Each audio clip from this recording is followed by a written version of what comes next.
everyone and welcome to my another video. I am Chitrali वांदे। तो इस video में मैं तुम्हें बताऊंगी लाइसेंसिंग एग्ज़ाम क्या होता है, कैसे आपको वहाँ पे रशिया में लाइसेंस मिलेगा वहाँ प्रैक्टिस करने के लिए।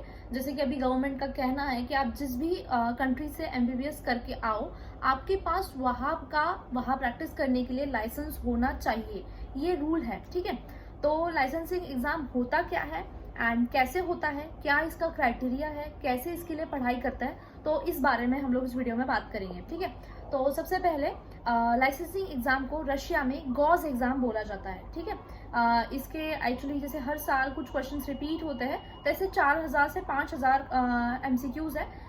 हर साल इनमें से ही क्वेश्चंस आते हैं एंड आपको ये हर स्टूडेंट के पास मिल जाएंगे। 6th ईयर 5th ईयर अगर आपको चाहिए तो आप मेरे से अभी से ले लो और अभी से पढ़ना चालू करो अगर तुम्हें पढ़ना है तो। ऐसे एज सच कोई नीड नहीं है, बट फिर 5000 एमसीक्यू की पीपीटी या पीडीएफ होती है, पीडीएफ फॉर्मेट में हर किसी के पास वो अवेलेबल होगा। ठीक है, तो आपको वो 5000 एमसीक्यू अच्छे से रट लेने हैं, समझ लेने हैं। अब ये एमसीक्यू आते कहाँ से हैं, ये 5000 एमसीक्यू बनाए गए कैसे हैं। सबसे पहले 1st ईयर से लेकर 6th ईयर तक के जो सब्जेक्ट्स आपने पढ़े हैं आपके एमबीबीएस के कोर्स में, उन्हीं सेम सब्जेक्ट्स पे से एमसीक्यू बनाए हैं। एंड जो मेन एग्जाम होगा आपका 6th ईयर में, लाइसेंसिंग एग्जाम अलग होगा एंड गॉज एग्जाम एक अलग एग्जाम होगा। तो आपका गॉज एग्जाम में आपको इन्हीं 5000 एमसीक्यू में से 100 एमसीक्यूज आएंगे।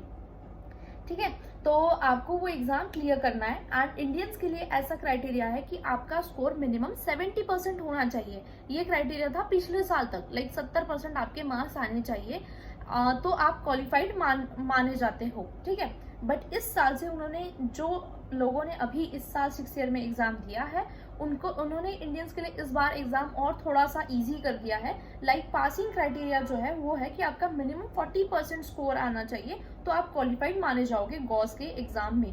ठीक है, तो गॉस का एग्जाम उतना डिफिकल्ट नहीं होता है, काफी सारे बच्चे क्लियर कर लेते हैं इजीली। अगर आप जेन्युइनली पढ़ते हो और आपका अगर अच्छा सा सेटिंग है तो आप इजीली एग्जाम क्लियर कर सकते हो, उतना कोई डिफिकल्ट एग्जाम नहीं होता है।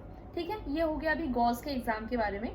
गॉस के एग्जाम के बाद एक स्तांसिया बोलते हैं इसको रशियन में, स्तांसिया करके, जिसमें होता है कि स्टेशंस होते हैं। अब स्टेशंस क्या होते हैं, ठीक है, अलग अलग जगह पे या तो आपको डमीज प्रोवाइड किए जाएंगे या पेशेंट्स प्रोवाइड किए जाएंगे। ठीक है, डमीज आपके ऐसे रखे होते हैं एंड पेशेंट्स होते हैं कई की। ऐसे इंडियंस के लिए 3 स्तांसिया होते हैं, 3 स्टेशंस होते हैं, जहां आपको पेशेंट्स प्रोवाइड किया जाता है, केस हिस्ट्री प्रोवाइड की जाती है एंड आपको पेशेंट का कौन सा डिजीज है ये डायग्नोज करना होता है एंड अगर चाहो तो ट्रीटमेंट एंड ऑल ये सब आपको बताना होता है उस पेशेंट के, जो भी आपको पेशेंट प्रोवाइड किया जाएगा उसका। तो ऐसे इंडियंस को 3 स्टेशंस प्रोवाइड किए जाते हैं।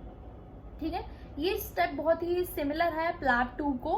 प्लैब 2 में आपको ऐसे 14 स्टेशंस प्रोवाइड किए जाते हैं। तो इसीलिए अगर आप अब्रॉड में जाते हो तो आप आपका जो है फेवरेबल इन्वायरमेंट आपको मिल जाता है यूएसएमएलई एंड प्लैब के लिए, बिकॉज सेम चीज होती है। सेम स्टेशंस आपको प्रोवाइड किए जाएंगे प्लैब के एग्जाम में। प्लैब का जो प्लैब 2 एग्जाम होता है उसमें ऐसे ही आपको डमीज प्रोवाइड किए जाते हैं। ऐसे 14 पेशेंट्स आपको प्रोवाइड किए जाते हैं, जिसमें आपको हर पेशेंट का एक डायग्नोसिस बनाना होता है, इसे कहते हैं स्तांसिया।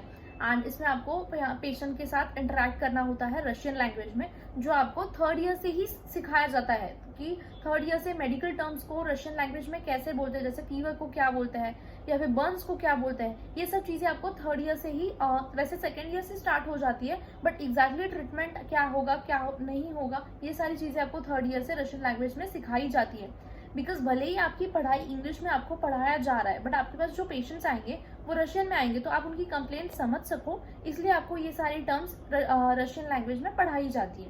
ठीक है, गॉस के बारे में हो गया, कैसे होता है ये हो गया। देन लाइसेंसिंग एग्जाम क्या होता है उसके बारे में अब हम बात करते हैं। तो अगर लाइसेंसिंग एग्जाम अगर रशिया का आप लेना चाह रहे हैं तो ऑब्वियसली वो लैंग्वेज रशियन लैंग्वेज में ही होगा।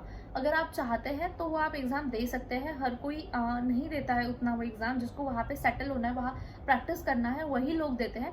काफ़ी लोगों ने दिया है, इवन हमारी जो यूनिवर्सिटी है ऑरेंजबर्ग स्टेट मेडिकल यूनिवर्सिटी में से कुछ ऐसे सीनियर्स हैं जो वहाँ पे प्रैक्टिस कर रहे हैं। अगर हुआ पॉसिबल तो मैं उनके साथ एक वीडियो डाल दूंगी। अभी वो थोड़ा एक्चुअली बिजी है, उसकी वजह से पॉसिबल नहीं हो पा रहा है। तो मैं वहाँ पे इंडियंस भी काफ़ी प्रैक्टिस करते हैं, अब चाहो तो वहाँ पे प्रैक्टिस कर सकते हो। एंड एक नॉर्मल एग्जाम होता है जो गॉस का एग्जाम होता है, उसके कंपैरिजन में जो लैंग्वेज वाला एग्जाम होता है वो इजी होता है। इस तरीके से आपको वहाँ पे प्रैक्टिस करने का लाइसेंस मिल जाता है। तो दैट्स इट, ये था वीडियो जिसमें मैंने आपको सब आपके होप की डाउट्स क्लियर कर दिए होंगे कि गॉस एग्जाम कैसे होता है, कहाँ से उसके एमसीक्यूज आते हैं, उसके लिए आपको कहाँ से पढ़ना है, एंड अभी कैसे इजी कर दिया है उन्होंने इंडियंस के लिए गॉस का एग्जाम देना, क्या किस क्राइटेरिया के बेसिस पे आप क्वालिफाई होंगे। सो ये था सब कुछ। That's it, thank you for watching.